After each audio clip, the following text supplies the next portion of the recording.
it is a career for life, utilities for people, and, Network Plus are going to be around for many, many years yet.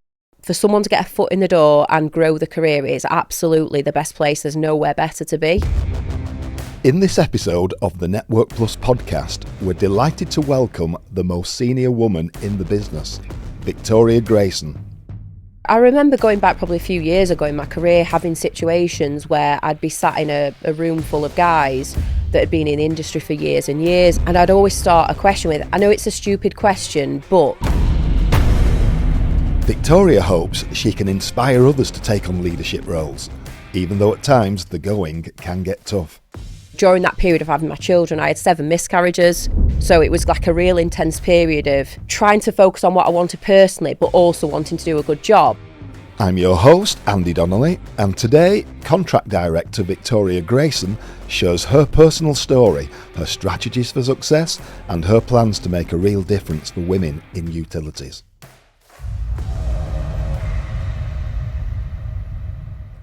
Victoria, welcome to the podcast. Thank you. Our introduction makes you sound like Wonder Woman. Are you Wonder Woman? No, definitely not. Definitely just kind of getting by every day at the moment, I think. Tell us what getting by every day means in your role. Yeah, so I think, first and foremost, I probably see that I've got 2 roles. One as a mum, and secondly, in terms of my everyday job as contract director on the Cadent contract. So I think from a work perspective, every day is completely different, which is probably the thing that initially first attracted me to the industry. Nothing ever goes to plan, so I think that's the first thing. So whatever I plan to do, usually at least 50% of my day is different. But that's exciting, and it's what keeps it interesting. So people management is a massive part of the role. So between subcontract staff and the Network Plus team, there's 1,000 people that are out there every day working across the contract. So that's an absolute element that keeps me busy. The health and safety side is huge, but so is the customer piece, and from a customer perspective, I've seen every weird and wonderful scenario come in, and had to kind of respond to that over the years of working on the contract. The commercial piece is really big. There's lots of forward kind of future thinking at the moment about, what does the next regulatory period look like, and how do we get ourselves in a good position for that. So every day is different. And then the other role, as I mentioned, is kind of my role as a parent. So I've got 2 young children, which are probably the most unpredictable part of my life. So again, you wake up in the morning and what you thought you were going to do is usually something completely different when it comes to kids. So, so I'm a single parent to the 2 kids. So that comes with its challenges. As much as I can, I like to get involved with things like the school run, and an evening is just the usual stuff, homework, trying to get them to bed at a reasonable hour, and all the other daily challenges that most parents face. And they're 5 and 9, aren't they? Yep, they are. And they're both at school. So how do you manage that? How do you manage that work-life balance? I think the reality is that I probably always feel like I'm probably a bit of jack of all trades and never probably given enough of myself to any particular area of my life. But I think the biggest thing for me is I made a decision 2 years ago to move over to the Northwest so I could be closer to the contract and reduce my commute, and that's really helped massively. Just trying to diary manage and actually get everything in my diary so I can plan, my week ahead to understand where I need to be. One of the conversations I had when I joined Network Plus was that, I still do want to be a present parent. So actually being able to do, the school run, take them to school a couple of days a week. And I've tried to stay firm on things like that. But the biggest thing for me is when I moved over to the Northwest, my mum came with me. So I'm heavily reliant on my mum for the pickups, the drop-offs. If you get that phone call to say one of them's ill, to help with that side of things. And then I suppose the piece when you get home is I've always said to people, I'm always available 24 hours of the day, 7 days a week, as long as you don't mind that there might be a child in the background saying something crazy or trying to get my attention just because for that particular moment they've decided now that I'm busy that, they want my attention and they want to be part of whatever's going on. But it's getting by. I think it helps talking to other parents and understanding what they do. But yeah, I'm really lucky that I've got my mum and that kind of security around me to be able to do the job as well. So you were like a football manager bringing in the backroom staff? Basically, yeah. Right, okay. And tell us about Network Plus then, embracing that. You're obviously a valued asset to the business. So how were Network Plus in helping you manage that transition? I remember kind of when I started, so I've been in the business about 4.5 years now, and I remember when I joined and I was the only kind of female at, in the senior management side of the business.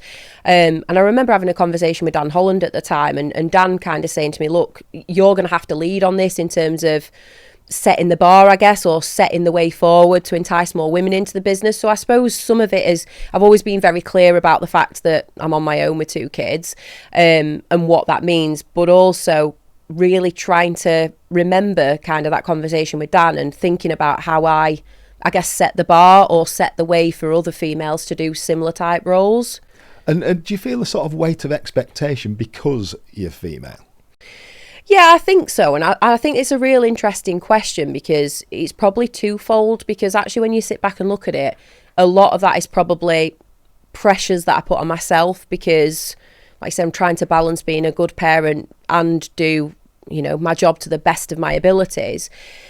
So sometimes it needs that kind of step back to go, some of this is just me actually, and me overthinking it. I'm probably one of the biggest overthinkers and overfeelers. And I know I am, and sometimes that probably is one of my own challenges that I face daily. There's a weight of expectation in terms of the business want to do more for females and to get more females into the business and to be more supportive. And obviously because I'm outnumbered, some of that does fall to me, but they've also been incredible examples over the last probably 12 to 18 months of other females in other areas of the business. Tracy Derbyshire, Louise Lawton in the HR and development functions have really pushed forward on things like the Women in Network Plus group. So it's definitely not all on me. I probably see my role more as the showing what the art of the possible is. Right, so that trailblazer role almost. So are you actively involved in the Women's Network? Yeah, I mean, I absolutely can't take credit for where that group's at. That's absolutely Tracy, Louise and the team behind that. But, attending the events where I can, also getting involved in things like mentorship that's come on the back of that, and trying to get my own team to kind of participate and get involved in that. And just taking a step back, you mentioned earlier about accepting that within planning, not everything is going to go to plan. Yeah. How difficult a nut is that to crack, that just realising that not everything will go to plan and accepting with it and rolling with it? I think I've always said when you join utilities, it's very Marmite, so people either love it or hate it. And I think the people that probably hate it are the people that like that rigid kind of structure, and they want to know what they're doing, a day ahead, a week ahead. So I think, very early on in the 20 years of my career, I accepted that you have to have that flexibility. I think being surrounded by a good team, I've always said, there's for a good contract, that's not reliant on one single person.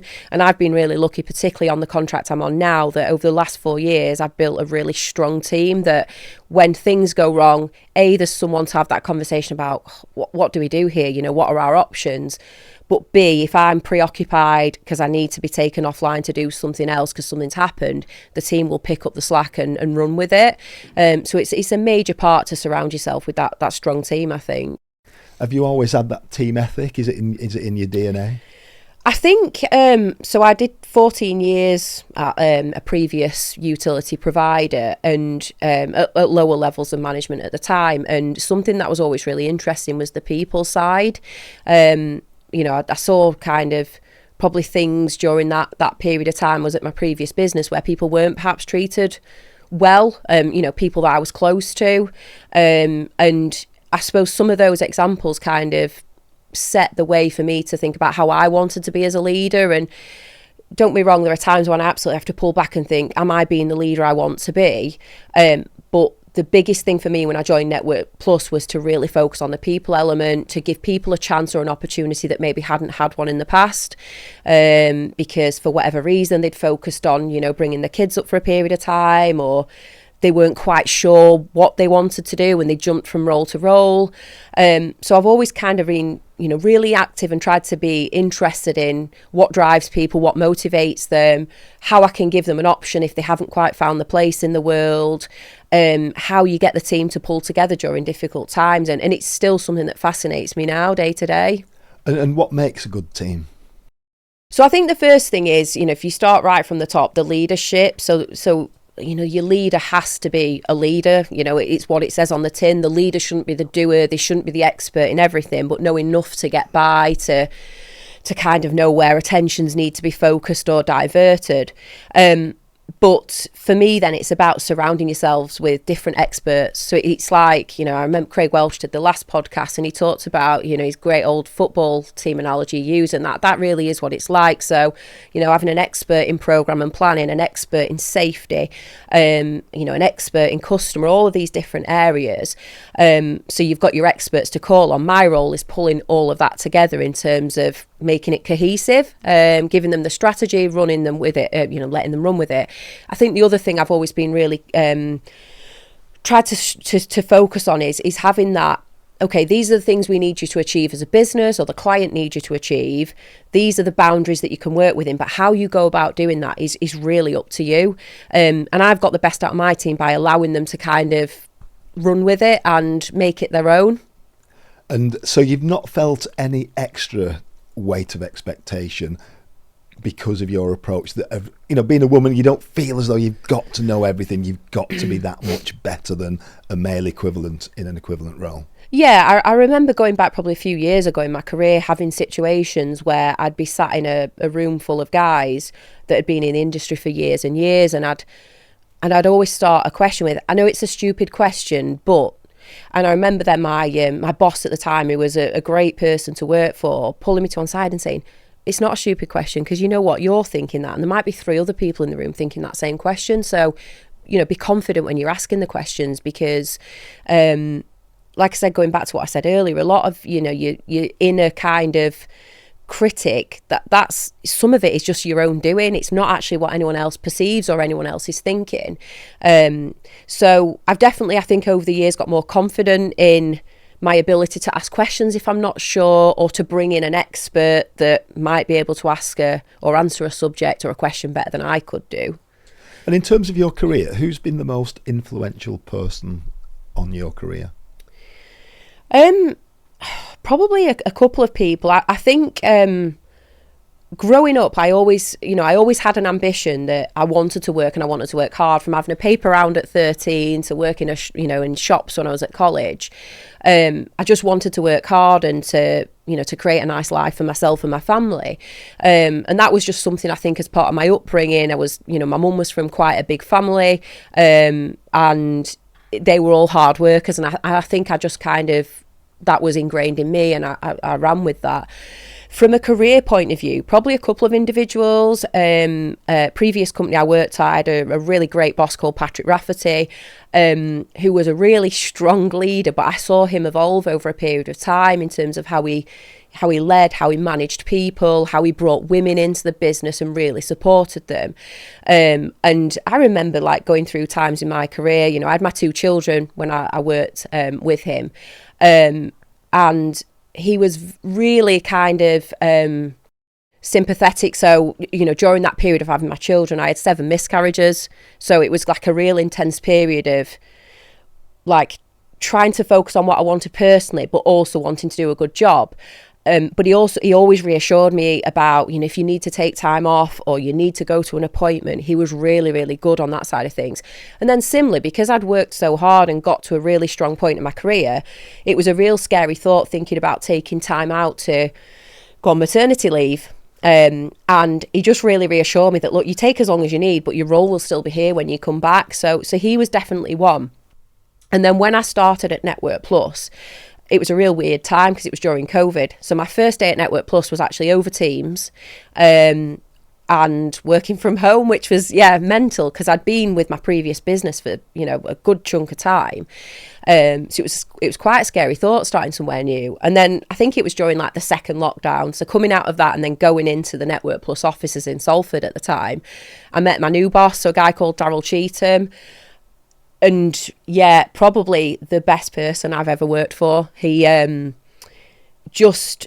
remember looking at the people around the table in some of the meetings, the board at the time, and looking at the likes of Stuart Fraser and Daryl and others, and thinking, wow, these are people that are very close in age to me. They've absolutely had incredible careers, that they've built themselves, and I really aspire to be like these guys. And that really drove me into, when setting up the CMO contracts, the cadent contracts, into wanting to do well and to replicate their success on my contracts. But Darryl was just a great person. He was a great all-rounder. He wasn't overbearing in terms of how he managed me. He showed me how to ask questions in such a way that were quite challenging questions to people like the client or to the rest of the team, but in such a way that he got away with it. He's just really endearing how he did that. But again, really understanding of my situation. So, in my tenure of working for Darryl, I went through a marriage breakup, a relocation, a house sale that fell through on the day we were moving during COVID. So loads of things. And he was, again, just really understanding of that, really understanding the fact that I still wanted to be a good parent in and amongst my career. And he was just that sounding board to just, what, I've got this challenge. This is what I think I'm going to do with it. What do you think? So he was just a great person to work for. And he, now probably there's a lot of elements in how he was that I probably try and replicate in how I am day to day. So it sounds like you've got a great ability to observe and to learn and to reflect, but also that sort of inbuilt resilience as well. Where do you think that comes from, that resilience? I think a lot of my resilience is probably from my upbringing. So again, came from, single parent family, challenging times with money and things like that we had to get through. But I always kind of wanted to do well at school. So whatever was going on, I'd try and focus on actually doing well at school, because I want to have a real good family life when I'm older. So there was that kind of inbuilt resilience there. And, like many people, went through challenging times as a family with, we lost my mum's sister to cancer and, at a young age, and seeing somebody who was very similar in age to what I am now, I always have that, as much as I can, really feel the lows, always remembering that actually, as cheesy as it sounds, we're lucky to be here as well. So I think I will always keep ploughing on. But ultimately now what drives me on is my 2 children.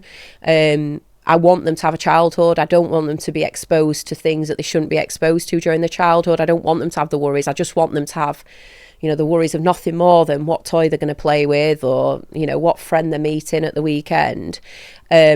Until they're old enough to kind of be exposed to the reality of the world. So they drive me on, and wanting to give them the best experiences in life, take them on holiday. I kind of lost my way, I think, of it post-COVID and post-separation, of doing all the things that we'd done before, getting away on holiday and enjoying the downtime. And I've really tried to get back into that this year. And when you were young, who was the biggest influence on you growing up? I would say probably my granddad. So I was really, really close to my granddad. He was, it was never like a chore to go and see him. So I remember passing my driving test and I would actively spend my time driving to see him.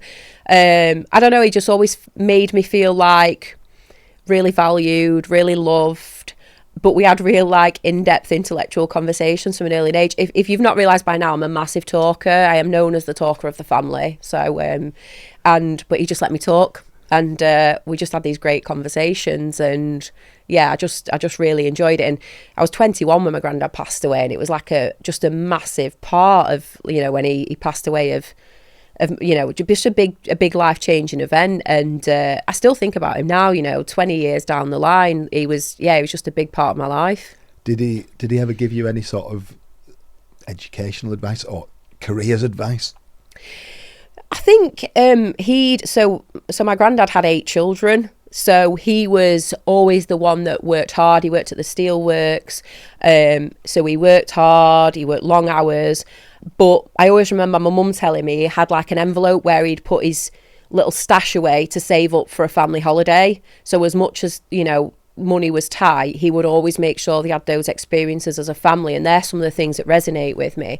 In terms of advice, I think he always just made me feel cared for regardless of how I did, but I could always tell how proud he was because I always did well at school, and I'd always get that kind of recognition from him, but I think I always probably felt my granddad, as long as I was happy and I did well at whatever I was doing and I worked hard, it didn't matter what I chose to do, and that probably just gave me that freedom to to kind of be what I wanted to be, I guess, without fear of rejection or worrying that I was being judged.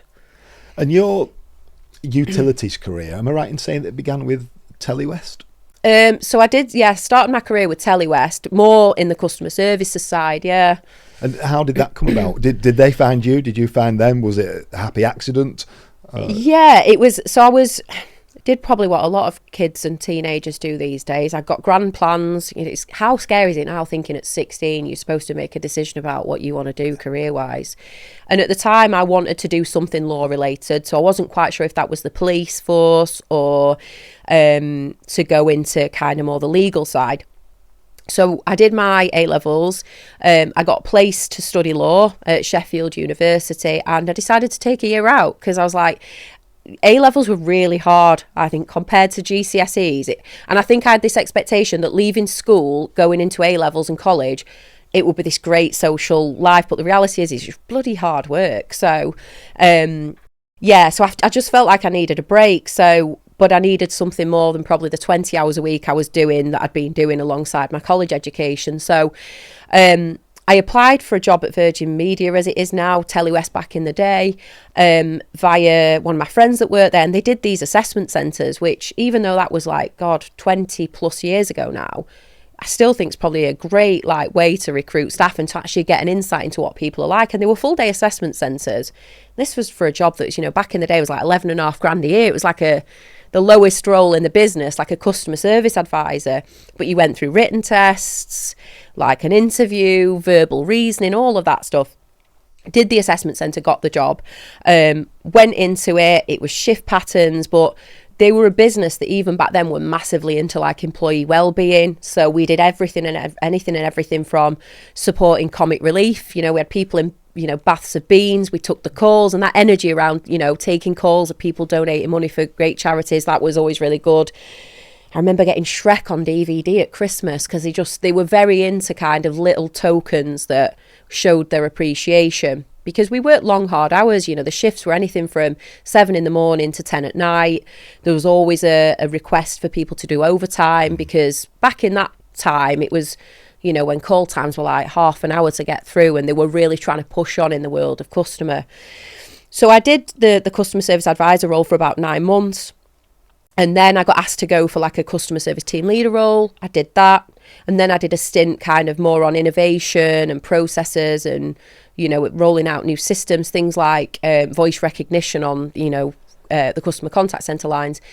So I did that and I just really enjoyed it. And then I got to the point probably where I wanted to do something a little bit different. And so I did 4 years, I think, there. At Telewest. I might have spoken to you. I was an early adopter of Telewest. And I've still got a Blue Yonder email address. Yeah. So that's how far we're going back. So, but then you moved on eventually into the construction industry, didn't you? Yes, yeah. So I did I think another 2-3 years following Telewest at a company called UV Modular. They were the UK's ambulance builder. So again, very customer focused, which again was an interesting insight into a smaller business.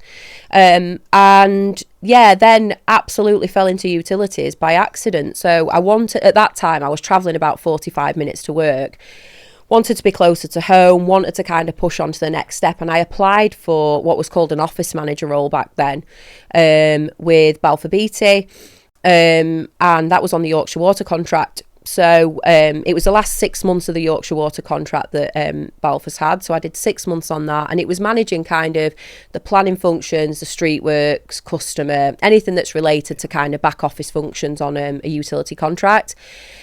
Did that, and the interview process back then was really interesting. I had 3 interviews for that job because I was only 24. I was a woman, just probably different to anything that had been recruited before, and did 6 months, had a really successful 6 months, and then got asked to I guess build a centralised planning function for all of the utility contracts we had.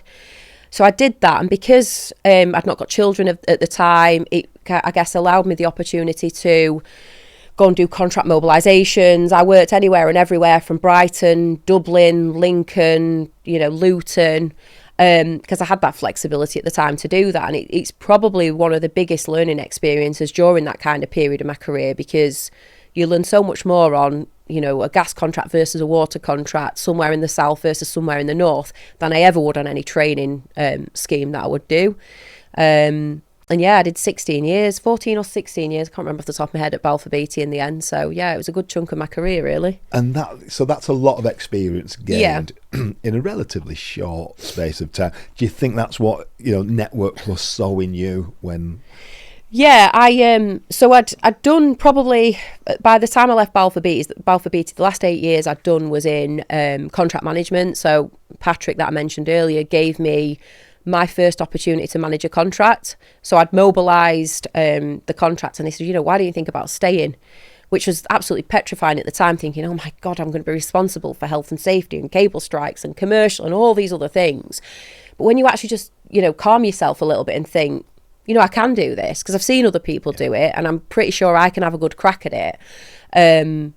That's what I had a go at. And I'd met Stuart Fraser. He was one of our subcontractors, you know, going back probably 5-6 years before I joined Network Plus. And it was coming to the end of the contract I was on at Balfour's, and I was starting to think about what I wanted to do next. I think deep down, I'd come back from maternity leave. I knew I was ready for a change, and I knew I was kind of, I'd had my children, and it was like, right, I've had 5 years of kind of having babies and taking almost not a step back, but just being happy with where I'm at. And now I really want to push on. So I didn't proactively put anything out there. I was like, let's see how the next 12 months go. I've got 12 months to find something that I really want to do. And I got approached by a company that were going for the West Mids version of this contract. I went and had a conversation with the client themselves about working there. And then I went to see Stuart, and it was at the time when they'd branded, or rebranded, should I say, to Network Plus. So there was lots of change in the business. And I remember going in, having a conversation with Stuart, and I remember just coming out and ringing one of my friends that I knew that Network Plus, and I was like, that's where I want to work. Because the energy and the enthusiasm around the business, and they were just very different to where I'd worked before. It felt like they gave people that freedom to perform without the red tape and the bureaucracy, because a lot of them had come from that kind of corporate environment themselves. They really wanted to kind of, I guess, using that word again, trailblaze and do something different. And it probably took 6-8 weeks then to kind of finalise it all with Stuart in terms of what I'd be doing and where. But yeah, I just knew that's where I wanted to work. So it sounds like Stuart was a really positive ambassador for Network Plus. Do you see yourself in that sort of ambassadorial role? Yeah, I mean, I've absolutely always said in the last 4.5 years at being at Network Plus, moving to Network Plus was the best decision I made. I've had some of my greatest career successes since being here, and I've met some incredible people, and people that I think I'll work with for a good chunk of time yet. So I remember doing the conversations with people transferring in from Balfour Beatty to Network Plus, because Network Plus won the contract, and I just remember just having nothing but positive things to say, not because it was my job to do that, but just because I really truly believed it. And even now I would say the same. You look at the growth of the business, you know, in the space of time I've here, it's more than doubled in size. So there's absolutely massive opportunity for people that want to develop a career. There's opportunity for people that might want to diversify and do something different. And it is a career for life, utilities for people, and, you know, Network Plus are going to be around for many, many years yet. So for someone to get a foot in the door and grow the career is absolutely the best place. There's nowhere better to be. And what would you say your greatest successes at Network Plus, or experiences? Yeah, I think probably a couple of things. So the first thing is the success of the Cadent contracts. It's a massive contract, and I remember going, can I really do this? This feels huge. And the success, particularly during year one of the contract, we took it from a level under the previous regulatory period to being top performers on delivery of programme, top performers on customer, and having real great improvements in safety. And we've had a couple of dips over the years, but this year again we've got back to being our best, and it's nice to know that, you know, that's because of the team and what we've done. And I think the other thing is the people side of it. I genuinely feel like there are people that have taken leaps forward in the career where they've probably stagnated for years. And some of the younger generation, taking a chance on people, that's been probably one of the mottos for us under this contract, and we have taken a chance on people, and it's worked out well for the individuals but also us, and the success has been the people that we've had and giving people that opportunity. You're clearly a very busy and very talented person, so how do you relax? I like to be busy. There's something in me that finds it hard to sit down and relax. Like, I had to force myself a couple of weekends ago to go, you know what, I'm doing nothing this weekend. I've not got the kids and I'm going to have like a weekend just watching trash TV. And did you really do nothing? Not really. Yeah. I decorated 2 bedrooms and ordered a load of stuff for a Lapland trip I've got coming up with the kids. But that to me is relaxing. So I think there's a couple of things. In the last 12 months, I've really got back into the gym. Some of the stuff I mentioned about, you know, my fertility challenges, I felt really like took a toll physically and mentally. So to actually have that hour on my way home to switch off, do something that's just for me, and then get back to the kids, that's massively helped. So real focus on strength training, which has been hard work. Like, I can definitely tell I'm in my 40s now, so it's definitely harder than when I was in my 20s. So but yeah, that's something that's really helped for me. Planning stuff with the kids, because sometimes you just have those real moments when you're a parent of going, you know what, I feel like I have done something right, because they're happy, they're healthy. Something simple like at the weekend just gone, went pumpkin picking with them, and just the joy and enjoyment from them, I get, you know, the buzz on the back of that. And then just simple things. It's nice to go and have a spa break now and again, you know, and yeah, just do something for you. But yeah, it's important to do that, but sometimes you need to remind yourself that you need to do that to regenerate and actually be able to do your job to the best of your abilities. And you must have similar conversations with your own team members about their own parental responsibilities, yeah, or looking after their parents, and you know, there's a lot of demands on people out there. Yeah, absolutely. And I always say, like, I always joke that me and my team are a bit like the misfits, but we work together. So individually, we're all a bit strange, but to put us together, and it's a great team. But I think the first thing is we've created an environment where people feel comfortable to come forward and go, you know what, I'm really struggling, whether that be mentally, something physically they've got going on, you know, whatever they've got happening with the kids. So that's the first thing. I think creating that environment has been really positive. But again, having that team where somebody else in the team will pick up the slack if someone else needs that support, that's been fundamental to kind of the success of what we've done. But the hardest thing is getting people talking, and I think that is the scariest thing for me as a leader, is if I feel like people didn't feel comfortable to have the conversation and they were going through stuff in their own life. And sadly, you know, I've been party to experiences in the last few years where people have had stuff going on and we haven't realised until it's too late. And, you know, I want to do everything, I guess, in my power to avoid that. So you've got maybe, I don't know, over 1,000 people under your remit. What would be your advice to any of those 1,000 Network Plus employees if they've got something that they're worrying about, whether it's in the workplace or outside? I think it's to be able to find that voice to speak, and that doesn't have to be necessarily to your line manager. You know, we have mental health first aiders on the contract.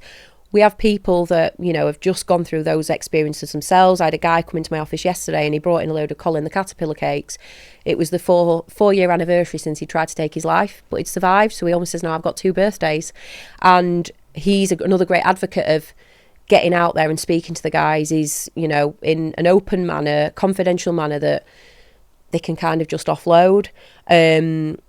We've obviously launched the likes of Peppy in the last few months, which again is another great avenue if people want that kind of impartial, confidential conversation.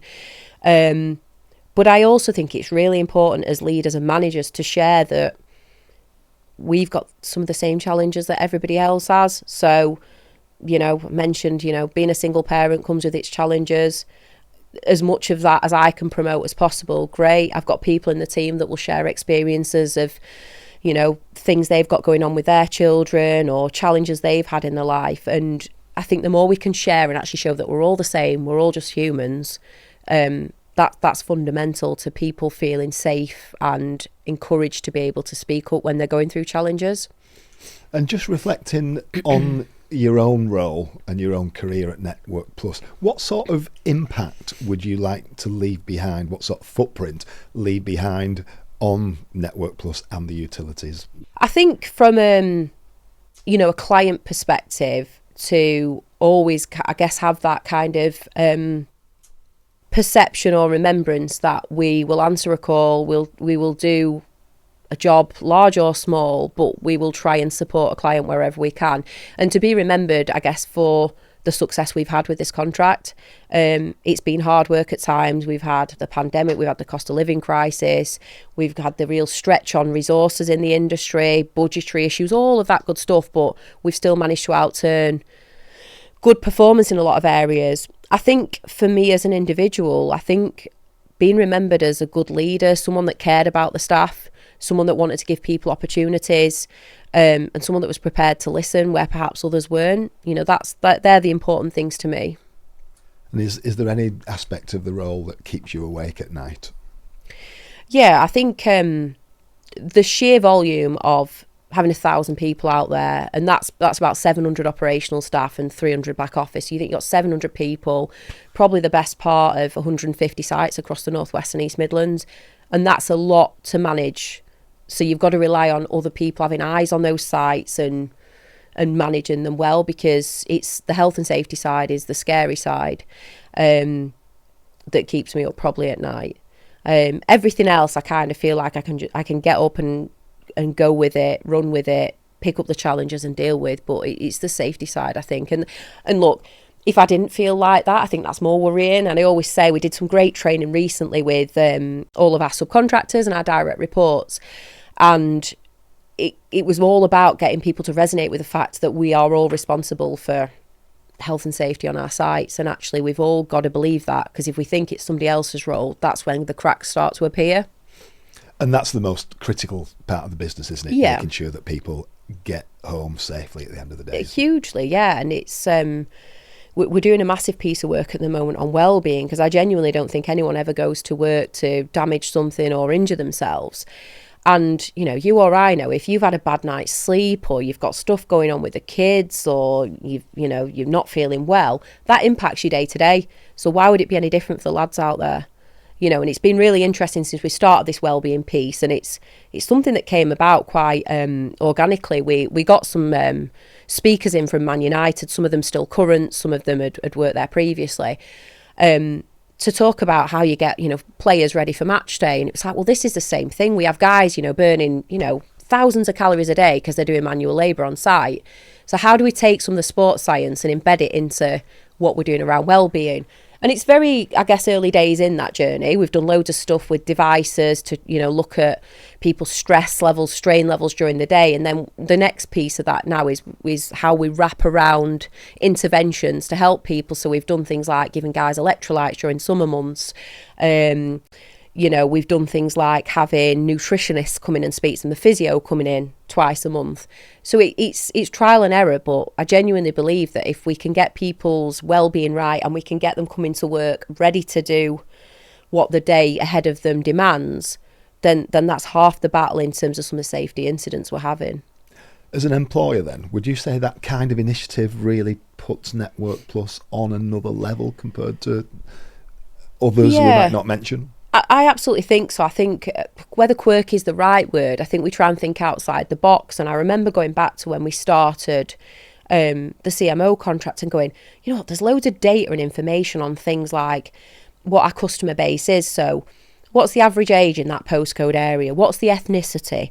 What's the crime rate? All of these different things that actually we would know a hell of a lot more about our customers before we even go to site if we use some of that data to pull it together. So some of it has been simple solutions to using things that are already out there, like the sports science analogy I just used there. That's already happening. It's just taking it and transferring it to our industry. And I think we're lucky to have some real creative minds in the business that want to, I guess, just change the way we do things and have a different approach.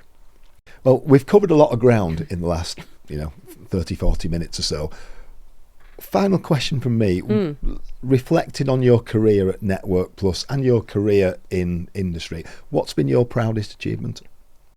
My proudest achievement has been the team that I've created. I absolutely love that team to death. It actually makes me quite emotional when I talk about them, because they've been there for me and I've been there for them, I think, through some of the challenging times. But it's one of those teams, a bit like, I guess, like a family, where you can have an argument, but you know you'll walk out the room and you'll sulk for the night, but then tomorrow you'll all be fine.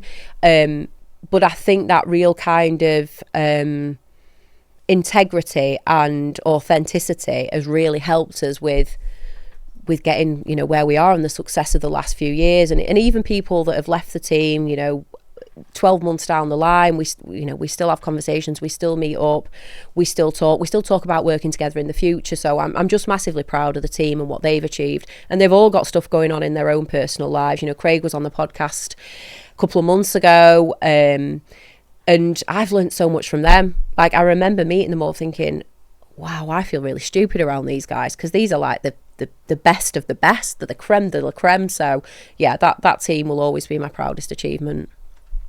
I think that's a really good place to end. So, Victoria, thanks very much for your time. Thank you very much.